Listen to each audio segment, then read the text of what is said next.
Hi, welcome back to SGGT.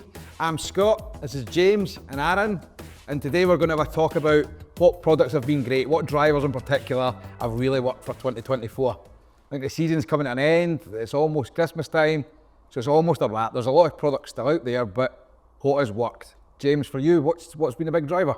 I think the Callaway Ai Smoke has been a really big driver for me in fittings. For the right golfer, particularly the 9-degree head, the 9-degree max head, it launched really high. Okay. So when we can try and get as much distance as possible, skew that launch and spin, the 9 head didn't spin that much, but launched nice and high. So if there's that golfer who needs to get that ball up in the air a little bit faster, we could use a little bit less loft, but still get the launch and cheat a little bit in ball speed. That's been a good one for me. It was always first or second with ball speed, wasn't it? Definitely. Yeah, And there was a few different heads, wasn't there? The Max, what was the other ones? There's the Max D, there was the Max, and there was the triple diamond head as well. And how did you find the other two heads? I know you had great success with the Max. Was there a golfer that worked with the other two as well? Yeah, definitely. The Max D did not want to go right, Okay. which was just really good for that golfer who maybe just lost it a little bit to the right hand side. Just a really easy set of 3 heads to go and play with. Max D was the best draw driver this year, for sure. It was the easiest to... It didn't spin that much, did it? No, it didn't. No, it didn't. I think there's been draw drivers over the years. There's been loads and loads of options as well, and it's something that if you go back years and years ago, we almost had offset drivers. Yeah. Are the draw drivers maybe as prominent now as they were? Does like a modern day draw driver do what an offset driver would have done, or we not quite got that this year? I think draw drivers are a bit different than they've been in the past. So draw drivers, a lot of them, they don't really have that much weight in the heel. It's more that lie angle change. So when the driver's like a little bit more upright, it's just easier to get to turn over. Whereas like product in the past, it's like loaded in the heel. It can only ever really do one thing. So playing about with that lie angle, that's been a big thing for fitting this year, I find. Ah, brilliant. What about you, Aaron? They sit well as well, don't they? The new draw drivers, the offset ones, they always point left. Yeah. But the new draw drivers, they actually sit nice and square. So you're not having to kind of adjust it either. Just a bit more upright. Yeah. You see that, don't you? You give somebody something, and even a guy that maybe needs a draw driver, doesn't want the look of the draw driver. Nobody wants, I think you've had TaylorMade have called it Max, Ping have called it something else. I think what you find is the golfer doesn't want to be labelled that he needs a draw driver, but sometimes it's beneficial. Oh, definitely, yeah. What about you, Aaron? Has there been a driver that stood out this year? Well, I mean, the GT range, so it's only been out for about half the year, but it's really dominated the back half. You're always going to get that Titleist guy coming in, but the GT2, 3, and 4, they've 3 very specific ball flights, and they smashed it out of the park this year. And they're fast as well, aren't they? Really Like fast. ball speed's good with those guys. And the 2 is not a high spin driver. It's the highest of the 3, but it's not a high spin driver. It still performs really well for someone who is a bit of an overspinner. And is there much of a difference between GT and TSR? Has there been much of a gain? Marginal gains in every kind of new product. The 2 is better than last year. Okay. It spins a bit less and it's a bit faster. The 3 is similar, but what they've done with the CG location, they brought it from the back to the front.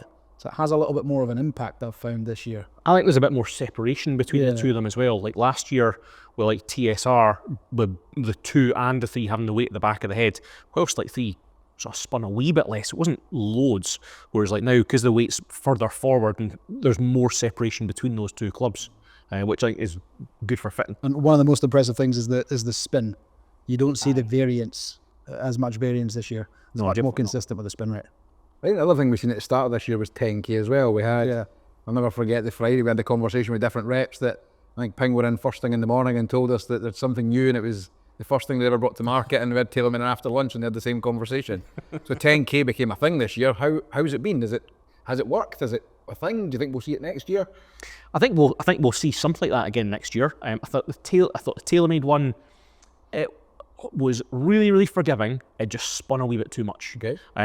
Whereas like the Ping 10K head, you didn't really get loads of spin with that one. That was... It was a low. I would classify that as a low spin head. Yeah, aye. I think there's more from a fitting point you could do with a Ping head, because it was a wee bit flatter lie angle as well. The TaylorMade was super forgiving, but it's also upright. So for that guy who maybe didn't need the draw aspect or the upright part, you didn't really have anywhere to go. Whereas the Ping, because it's a wee bit flatter, it was a little bit more neutral. So the Ping maybe suited more golfers, but the TaylorMade was very good for the golfer that it suited. Boy, Fair? definitely. If you were an underspinner of the ball with a decent amount of speed, that TaylorMade Max was really good product. I really like TaylorMade as a range this year. I think let's not kid on about it. I think they struggled last year with Stealth 2 and faces coming out and whatnot, whereas this year they got that right. The product looked amazing. Stealth 2 performed last year. It wasn't like it was a bad driver. Qi10 gave you the performance, if not more, but we've not any back, which is amazing. Like, Yes. It's worked amazing, and TaylorMade's issue they managed to solve. I think that was the thing in the back of our mind last year with Stealth 2 was like, is this face gonna come out? And we haven't added anything at all with Qi10, so it certainly gives us all much more confidence that they've got that bit right, and you can keep on going. It's something you can recommend without thinking this might come back.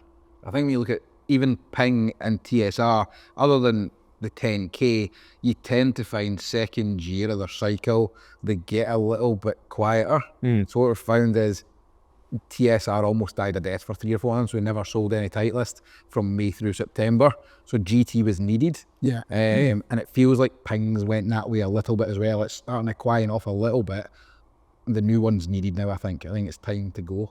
Aye, I think so. Like the release cycle with the Ping, because it's like somewhere between like 18 months and 2 years, it's that refresher piece that going into 25, it'll be really good to get that into the studio and just see what's it going to do. What about other drivers? The ones that you maybe wouldn't speak about. So we know Ping, we know Callaway, Titleist, TaylorMade. If we're going to say there's a big 4, that would be it. Yeah. How has your Srixons and your Cobras and Epons, I'm just looking behind me here, there's a bit of everything going on, but a Srixon and a Cobra, maybe not something that you would speak about, even a Mizuno driver. Yeah. How are they in comparison? Darkspeed was really good. Darkspeed was really good. You had the low spin head, looked a little bit smaller profile for that guy needing that lower spinning product. That was really good because it had the speed in there as well. I think the Srixon driver was the sleeper for 24. Particularly like sort of ZX5 LS, having that weight like a wee bit further forward. It looked really, really clean as well, and plenty ball speed off that head too. Yeah. That was one that I'd had quite a lot of success with as well. I think from a fitting standpoint, it's always interesting when you're trying these other drivers. I think any fitting that's came to the door, they want a Ping, a Callaway, a Titleist, a TaylorMade. Yeah. It's when you start putting a Cobra or a Srixon or a Mizuno or trying it, I think I actually feel sorry for them a little bit. They almost have to overperform to get the nods. If something comparable, a TaylorMade to a Mizuno or a Srixon, the golfer always wants the TaylorMade. It's try the other ones, but it's hard to get them in golfers' bags, I feel. It's not to say that they have to buy that, but it's they're almost on the back foot before they get going. All else being equal, you're probably taking the TaylorMade, aren't you? Yeah, most definitely. And you've had golfers in where the Callaway, the Cobra and the Srixon have outperformed. Like you said, you did a few. I think you just need Srixons. You just need to get stuff in people's hands and just see like what does it do. Like most of the guys, like we all know this. Like most of the guys who come in, they just want more performance and not really that worried about where that comes from or what that looks like. It's the end outcome that they're looking for. So when we're like, I suppose, like brand agnostic, we do everything. It's then really quite easy to just put different things in folks' hands and try it. If it works, fantastic. If it doesn't, then we've got 15 million different options. It's easy. Cobra was great with the CG placement, being able to move it on the heads. Found that really useful. That was good with the X model. Aye. Yeah. Cobra had the best head cover. Aye, that was cool. I think that's an important bit about this. Cobra's had the better head cover overall. Bring back the sock head cover. And if there's anything, so we've not seen all the drivers for next year, if there's any technology you would hope that's going to carry over, is there anything that's been a standout this year that you hope brands don't almost try and reinvent the wheel? What do we want to try and keep in there? I want the launch that we got from the Callaway Ai Smoke Max. I thought that for the right type of golfer, high launch, low spin, that was money. That was really good. I think the look of the Cobra driver, particularly with sort of Darkspeed LS, it was a wee bit pointed towards the back. It was fast, but it was a wee bit pointed. And when we've had a year of like more round shaped drivers, a little bit sort of smoother at the back, it'd be quite nice to see Cobra maybe move into something like that. Okay. What about you, Aaron? If you have to design a driver for next year and take all the points from what we've had this year within the studio, Yeah. what do you put in there? What does Aaron's driver look like for next year? How do we design it? I mean, visually for me, I like the classic look. So TaylorMade, it's probably the least looking TaylorMade driver they've released in a while. Okay. With that crown, Yeah. definitely that infinity crown. Yeah. It's totally different to all the stuff we've had before, isn't it? Classic look behind the ball. The Max obviously is bigger, there's a bigger footprint, but the core model and the LS, I like that kind of plain crown. But I mean, the technology is good in all of them. It really is. Yeah. As I say, I think we're at a stage now that nobody's making bad drivers. You get found out really quickly, don't you? Scott and I were talking about the other day that if you go back 7 or 8 years ago, we sold millions and millions of TaylorMade M2s. And the question was it the TaylorMade M2 was really good? Or was it the Cobra F8 and the Callaway Rogue or whatever was at the same time? Is it the M2 was amazing? Or was it because it wasn't really that level playing field? Yeah. Whereas now when you look at it, ultimately you can get the right shaft in all the drivers, you'll get them all to perform. A lot of it comes down, once you've got the right shaft and got it dialed in, it comes down to personal preference. Yeah, there's a lot more parity with the performance.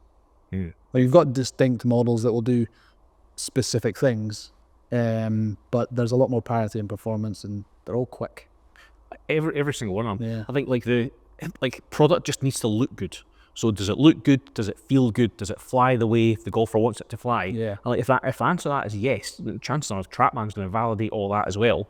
And it's then quite easy. But if you hand something over that the shape maybe doesn't resonate immediately, there's another one. There's always another one, and it can sort of keep on going that way. So when we trust that like all of them are fast, you're going to get like plenty ball speed. You could try 1, 2, 3, 4, 5, and it can be pretty similar, can't it? Aye, there's maybe not that need to play something that you don't like the look of. Oh no, definitely not. Yeah. Going back years ago to our Craigmore Park days, I remember it was Callaway Fusion. Remember when it was like a triangle, and it was so fast off the face, and you're putting in guys' hand, and that from a number standpoint, the numbers were amazing, but they're looking at you like they don't like the look of it, and it's, well, that's the best one for you. Whereas now, if you don't like the look of it, then we'll give me it back and we'll go again. It'll do something else. different. Yeah. No, definitely brilliant. So we've had mini drivers this year. This is new. There's kind of a wee bit in the past. I think Callaway's had an offering, TaylorMade's had an offering. There's been a little bit of other things appeared on tour that have never came to retail. Yeah. Have we had any success, do you think? Has it been a worthwhile? I think it's been really worthwhile. Yeah, it's definitely been the year of the mini driver. Anytime in the past that they've been out, they've just been a bit of a flash in the pan, and it's always been the mini driver guy has got like another mini driver, but like it's a proper performance thing now, isn't it? Yeah, it is. I've had really quite a lot of guys who maybe hit the ball a whole lot further off the tee that like a 3-wood maybe doesn't make any sense. They don't need it as a second shot. It's almost like that. Well, it's a mini driver. makes life nice and easy. So nice big head, gets the ball going forwards, but just doesn't go too far like a driver. That's been really quick. They've regulated the spin on them a lot more this year, haven't they? Oh, definitely. Like the ones in years gone by when they've been a kind of flash in the pan limited release, they've always been kind of a niche product. Chuck up in the air job. Yeah, they spin quite a lot, and it was quite hard to like get them in fitted into someone's bag. But this year the spin's been good. They've been quick, definitely quicker than 3-woods. Obviously, you're not going to get them as quick as a driver, but it's a lot easier to get that driver flight out of it. Definitely. It's hard to work out what it is. Like, we'll make no excuse about it. We all know my woes off the tee. And I've got it in the bag as a driver, whereas there'll be a lot of golfers put it in the bag as a 3-wood. And that's the big one with it. It's, what is it? Is it a driver or is it a 3-wood? Yeah. And for me, it's definitely been a driver. It's less snap hookable. It goes straighter, which has never done anybody any harm. But it's definitely been a revelation to what I've had in the bag. Yeah. Right, put you both on the spot here. Best driver for a low handicapper, a mid handicapper, and a high handicapper. Who's wanting the low handicapper? Go for it. I think GT3 this year. It's not been out for all that long. Yeah. I've stolen your thunder there. I was going to say that for low handicap, to be fair. I think for that sort of low handicap golfer, taking a wee bit of spin off, Yep. really clean looking head.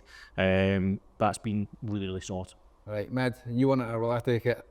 I'll take it. It probably has to go to Callaway Ai Smoke for that mid handicapper. It's hard to say mid handicapper for it, but because it covers everyone really. Yeah. But yeah, it's just been a good performer. Yeah. I'm left with high then. You're going to say mini driver? I'm going to say mini driver. No, for me, definitely. I drive it like a high handicapper. I think there's a toss-up. I think 10K has been amazing for that golfer. And as I say, it's hard to put a handicap range on it, but the Max, when you miss the middle of the face one, or whether that be a TaylorMade or whether that be a Ping, I think both have performed amazing. I think Ping probably edges it on the basis that it fits into more golfers' bags. As I say, TaylorMade I think has been amazing, but it's maybe a little bit one-dimensional. I think Ping probably nicks it on that. So for me, G430 10K. I think that's fair. I'm sure you've seen as well that there's been shots, you hear the sound of it, you think, oh, where's that gone? And then you look up and it's still going down the fairway. Yeah. It's actually quite frightening. Yeah, I think the other week, I think you both were well aware of this as well, that we put it in the bag for a round to see what's the worst that could happen, and it was definitely straighter than other drivers. But so yeah, I would say for me, G430 10K, for a higher handicapper, it worked for a lot of other golfers, but from a forgiveness standpoint, I think it was really good. So we're at a stage that we're lucky enough that we've seen 2025 line up. Reps have been in or whatnot. From a customer standpoint, what should they be looking forward to for next year? Without giving any names or secrets away, I think TaylorMade, if they can build on what they've done with Qi10, like you said, the product range this year was amazing. It's hard to get past it. I know we didn't give it any of the categories a winner, but it performed well in every category. I think the new TaylorMade, if they can build on what they did last year and go again, it's going to be really hard to beat. Yeah, I'd agree with that. James, you seen anything that you think's catching the eye? I think there's a lot of product that's going to be really forgiving overall. The chat from Ping is a forgiveness. The chat from TaylorMade, like a slightly deeper CG location, that's going to help a lot of golfers as well. Callaway we know is fast. It'll be interesting to see just what happens. Anybody think you like Callaway, James? Possibly. Well, thanks very much for watching the video and tuning in.